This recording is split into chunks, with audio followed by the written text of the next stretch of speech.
اعوذ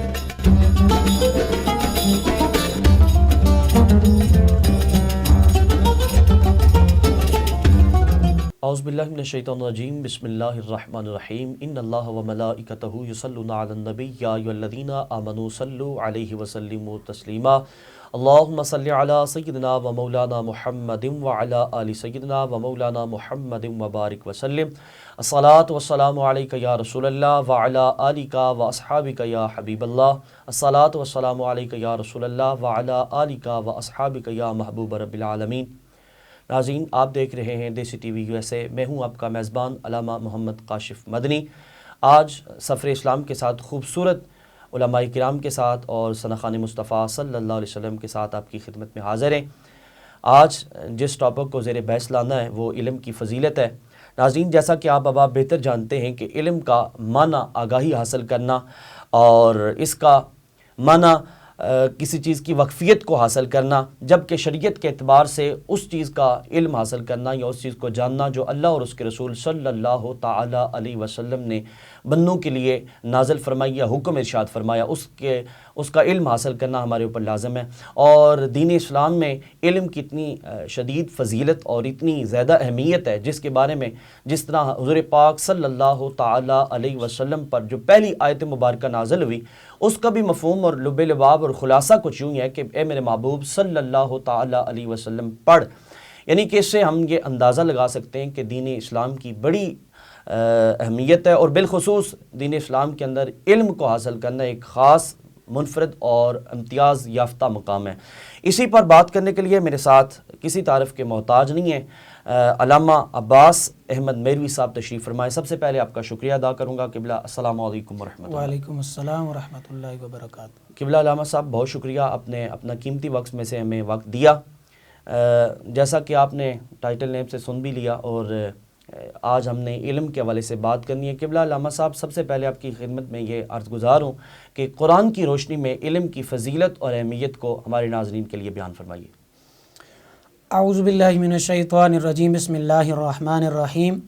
میں بہت ہی شکر گزار ہوں کاشف بھائی کا اور دیسی ٹی وی والوں کا کہ آپ نے بندہ نچیز کو یہاں پہ بلایا، کہ آپ نے بہت ہی اچھا اور بہت ہی پیارا سوال کیا کہ قرآن کی روشنی میں علم کی اہمیت۔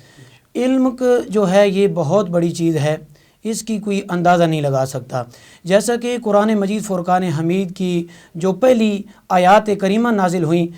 وحی کے حوالے سے، سورۃ علق کی اقرأ بسم ربک الذی خلق خلق الانسان من علق اقرأ وربک الاکرم الذی علم بالقلم علم الانسان ما لم یعلم، اس کی پوری جتنی بھی ترجمہ ہے وہ یہ کیا گیا ہے کہ انسان کو قلم کے ذریعے سے علم سکھایا گیا ہے۔ تو اسی طرح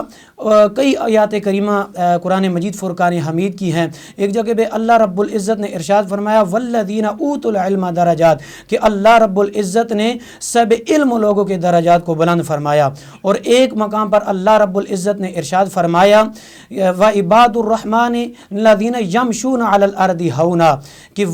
مفسرین اور محدثین نے اس کے جو وعباد الرحمن کا ترجمہ کیا ہے اور انہوں نے جو اس کا معنی لیا ہے وہ یہ لیا ہے کہ وہی لوگ ہیں جو اللہ تعالیٰ سے ڈرتے ہیں۔ اور ایک اور مقام پر اللہ رب العزت نے ارشاد فرمایا سورۃ بقرہ کے اندر، اللہ رب العزت فرماتا ہے وقال لهم نبیہم ان اللہ قد بعث لکم طالوت ملکا، کہ حضرت طالوت علیہ السلام کے حوالے سے آپ نے فرمایا کہ حضرت طالوت علیہ السلام کو جو علم اللہ تعالیٰ نے دیا تھا اس کے علم کے حوالے سے اللہ رب العزت نے آپ کو بادشاہت عطا فرمائی تھی۔ اور حضرت سفیان ثوری رحمۃ اللہ علیہ اللہ کے بڑے ولی گزرے ہیں، آپ سے کسی نے پوچھا کہ حضور آپ ذرا یہ بتائیں کہ آپ کے نزدیک کون سا شخص افضل ہے، تو آپ نے بڑا ہی خوبصورت جواب دیا۔ آپ نے کہا کہ میرے نزدیک سب سے افضل وہ شخص ہے، آپ نے میرے حضور امام الانبیاء علیہ الصلوۃ والسلام کا فرمان پڑھا اور فرمایا خیرکم من تعلم القرآن وعلمہ، آپ نے فرمایا تم میں سے بہتر شخص وہ ہے کہ جو قرآن پاک خود سیکھتا ہے اور دوسروں کو سکھاتا ہے۔ فرمایا حضرت انس رضی اللہ تعالیٰ عنہ کی ایک روایت آپ فرماتے ہیں کہ جو بندہ قرآن مجید فرقان حمید کی ایک آیت کسی بندے کو اگر پڑھا دیتا ہے، سکھا دیتا ہے، یا دین کی کوئی سنت کسی کو سکھا دیتا ہے، جب تک وہ قرآن مجید فرقان حمید کی آیت پڑھتا رہے گا یا سنت کو تازہ کرتا رہے گا، سنت کو میرے حضور امام الانبیاء کی ایک سنت کو تازہ کرنا 100 شہیدوں کا ثواب ملتا ہے۔ اور اگر قرآن مجید فرقان حمید کی ایک آیت جو وہ پڑھا کر چلا گیا، اگر وہ جب تک پڑھی جائے گی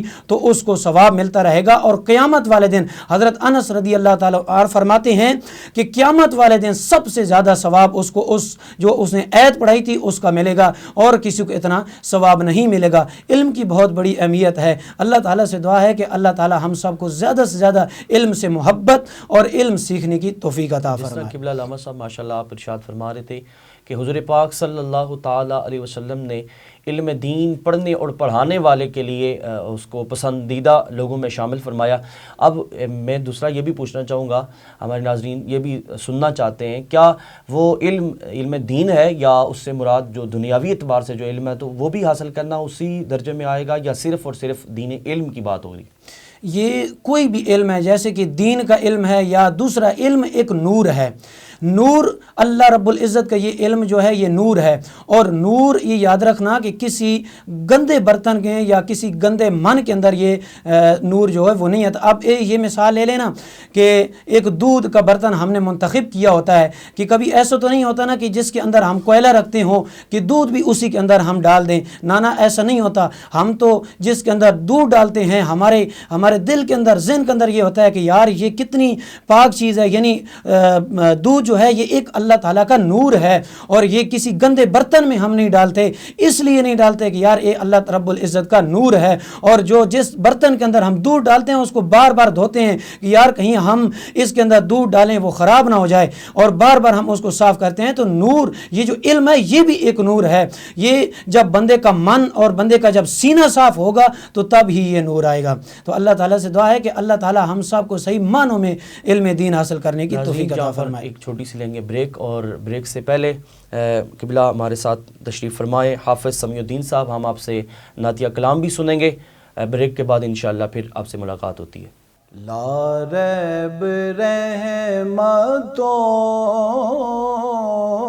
کا سمندر حضور ہے،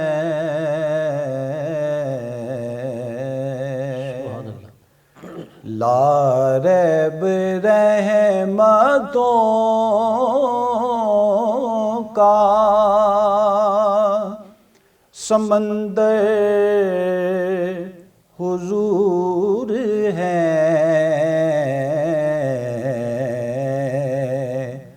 اس ساری کائنات کا محور حضور ہے،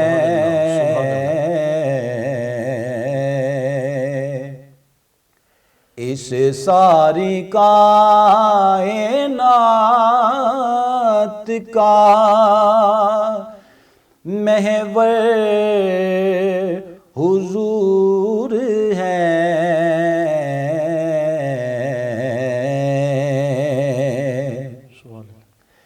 تاریکیاں وہاں سے گزرتی نہیں کبھی،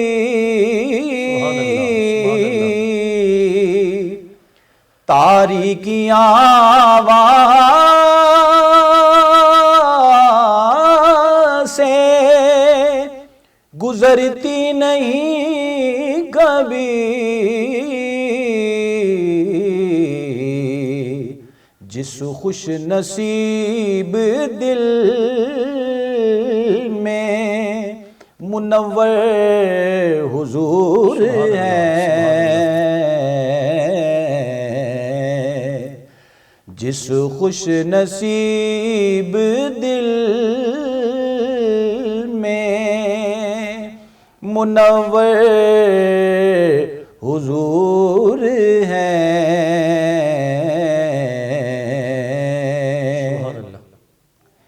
ان کے سبب ملی ہے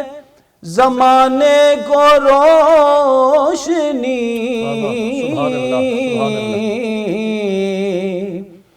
ان کے سبب ملی ہے، زمانے کو روشنی روز ازل سے نور کا پیکر حضور ہے، روز ازل سے نور کا پیکر حضور ہے۔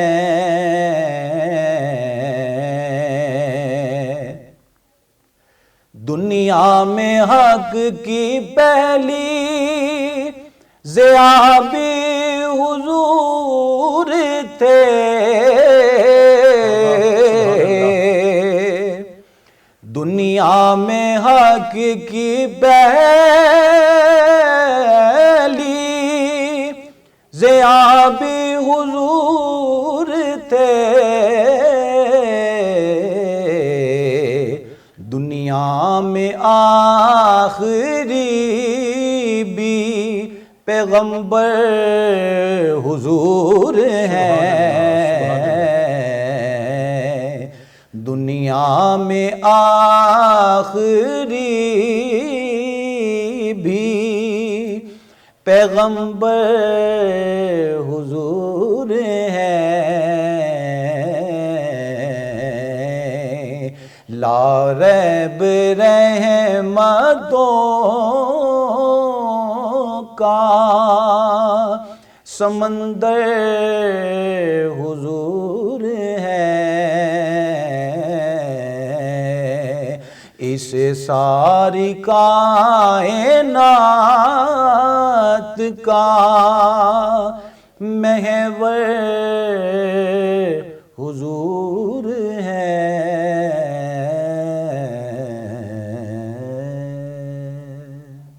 ویلکم ناظرین، ایک دفعہ پھر آپ کو اپنے پروگرام میں خوش آمدید کہیں گے۔ قبلہ علامہ صاحب ہمارے ساتھ موجود تھے، ہم بات کر رہے تھے علم کے حوالے سے۔ قبلہ علامہ صاحب، آپ کی خدمت میں گزارش کروں گا کہ احادیث مصطفیٰ صلی اللہ تعالیٰ علیہ وسلم کے حوالے سے ہمارے ناظرین کی تھوڑی سی آگاہی کریں اور انہیں حدیث مصطفیٰ صلی اللہ علیہ وسلم کے حوالے سے علم کی فضیلت ان پر عیاں فرمائیں۔ بسم اللہ۔ جی بسم اللہ الرحمن الرحیم، بہت ہی خوبصورت سوال ہے آپ کا۔ اسی طرح میرے حضور امام الانبیاء علیہ الصلوۃ والسلام کی حدیث مبارکہ ہے، حضرت سیدنا ابو ہریرہ رضی اللہ تعالیٰ عنہ سے مروی ہے۔ آپ فرماتے ہیں کہ جب بندہ فوت ہو جاتا ہے تو اس کے عمل منقطع ہو جاتے ہیں، تو 3 چیزیں بندے کو قبر کے اندر بھی کام آتی ہیں۔ تو پوچھا گیا وہ 3 چیزیں کون سی ہیں؟ تو حضور امام الانبیاء علیہ الصلوۃ والسلام نے فرمایا پہلی چیز کہ وہ صدقہ جاریہ جو کر کے چلا جاتا ہے، جب تک صدقہ جاریہ اس کا اس دنیا میں رہے گا اور اس سے لوگ نفع اٹھاتے رہیں گے، اللہ رب العزت اس کو قبر کے اندر راحت اور سکون عطا فرماتا رہے گا۔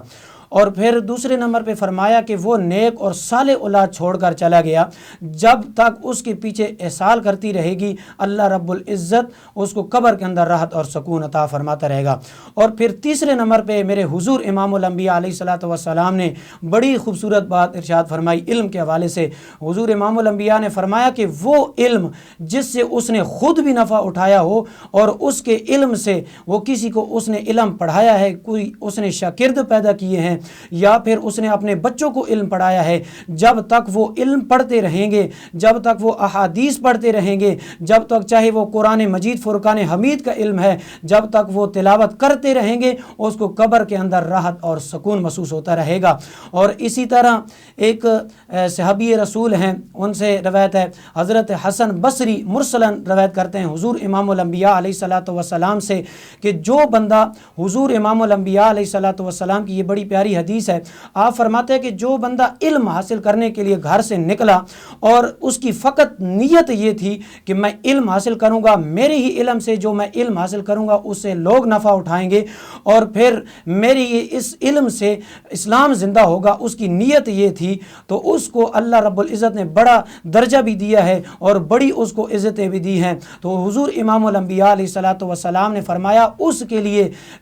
جو اللہ رب العزت کے امام ہیں, امام الانبیاء جتنے بھی نبی آئے ان کے اس کے درمیان اور انبیاء کے درمیان صرف ایک درجے کا فاصلہ رہ جاتا ہے. علم نفع دیتا ہے, کوئی علم کو علم سمجھ کر اگر کوئی علم حاصل کرے تو. ایک اور میرے حضور امام الانبیاء علیہ الصلوۃ والسلام کی حدیث مبارکہ ہے, حضرت اکرمہ بن رضی اللہ تعالیٰ عنہ آپ فرماتے ہیں کہ حضرت ابن عباس رضی اللہ تعالیٰ عنہ آپ فرماتے ہیں کہ مجھے انہوں نے وصیت کی کہ اے اکرمہ آپ ایسا کیا کریں کہ جمعے والے دن آپ کوئی واعظ و نصیحت کر دیا کریں, یعنی کوئی علم کی بات کر دیا کریں. تو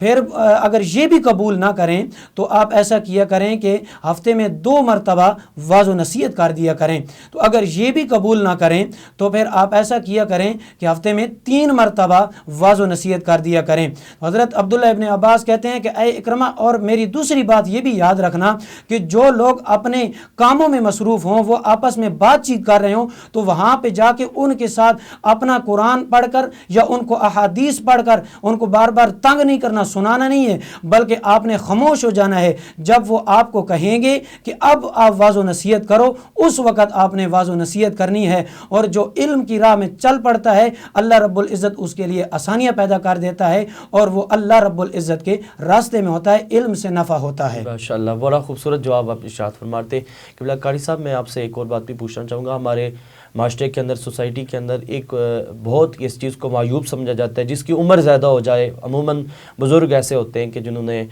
بچپن کے اندر وہ اتنا علم حاصل نہیں کر سکتے, نماز کے حوالے سے ہو گیا, دین کی کافی ساری ایسی چیزیں جو فرائض علوم میں شامل ہے وہ حاصل نہیں کر سکتے. وہ بڑی ایج کے ہو کر پھر وہ علم پوچھنا یا کسی سے سیکھنا وہ شرمندگی محسوس کرتے ہیں. تو اس حوالے سے آپ ارشاد فرما دیں کہ علم کو کب تک حاصل کرنا چاہیے تاکہ ہمارے ناظرین اس سے زیادہ فائدہ اٹھا سکیں؟ دیکھیں, علم جو ہے یہ میں نے پہلے بھی عرض کیا کہ یہ ایک نور ہے. علم گود سے لے کر گوہر تک علم حاصل کرنا چاہیے. اللہ رب العزت کے بڑے پیارے نبی ہیں حضرت عیسیٰ علیہ نبینا علیہ الصلوۃ والسلام, ان سے بھی یہی سوال ہوا کہ آپ ذرا یہ بتائیں کہ علم کب تک حاصل کرنا چاہیے. تو آپ نے بڑا ہی خوبصورت جواب دیا. آپ نے کہا کہ ساری زندگی علم حاصل کرنا چاہیے. علم کی کوئی حقیقت نہیں ہے, علم کی کوئی انتہا نہیں ہے, اس کی اتنی قسمیں ہیں اور اس کی اتنی اقسام ہیں کہ بندہ اگر اس علم کی ایک قسم کو لے کر چلے, پوری زندگی میں اگر اس کی اقسام بیان کرتا رہے تو اس علم کو بیان نہیں کر سکتا. تو اسی طرح ایک حضور امام الانبیاء علیہ الصلوۃ والسلام کی حدیث مبارکہ ہے, کثیر ابن کثیر آپ سے روایت ہے, آپ فرماتے ہیں کہ ہم دمشق کی جامع مسجد میں بیٹھے ہوئے تھے, حضرت ابو درداء کے پاس ایک بندہ آیا اور اس نے سوال کیا کہ حضور میں نے سنا ہے کہ آپ حضور امام الانبیاء علیہ الصلوۃ والسلام کی حدیث ہے آپ کے پاس اور آپ روایت کرتے ہیں اور آپ کے پاس ہے. تو آپ نے فرمایا جی ہاں, حضور امام الانبیاء علیہ الصلوۃ والسلام کی میرے پاس حدیث یہ ہے کہ جو بندہ علم حاصل کرنے کے لیے اپنے گھر سے نکل پڑتا ہے تو اللہ رب العزت کے فرشتے اس کے اوپر اپنے پروں سے اس کے اوپر سایہ کر لیتے ہیں. اور دوسری بات فرمائی کہ جب بندہ علم حاصل کرنے کے لیے نکلتا ہے اور اللہ رب العزت کے راستے میں بھی ہوتا ہے اور پھر جب علم کی راہ میں وہ چلتا ہے اور جب اللہ رب العزت کے راستے میں ہوتا ہے تو اس کے لیے آسمان اور زمین کے ذرہ ذرہ ہر چیز, یہاں تک کہ سمندر کی مچھلیاں بھی اس کی مغفرت کے لیے دعا کرتی ہیں کہ یا اللہ اس کی مغفرت کے لیے اس کو بخش دے, کیونکہ یہ علم کے راہ میں آیا ہے. تو علم کی بہت فضیلت ہے. علم جب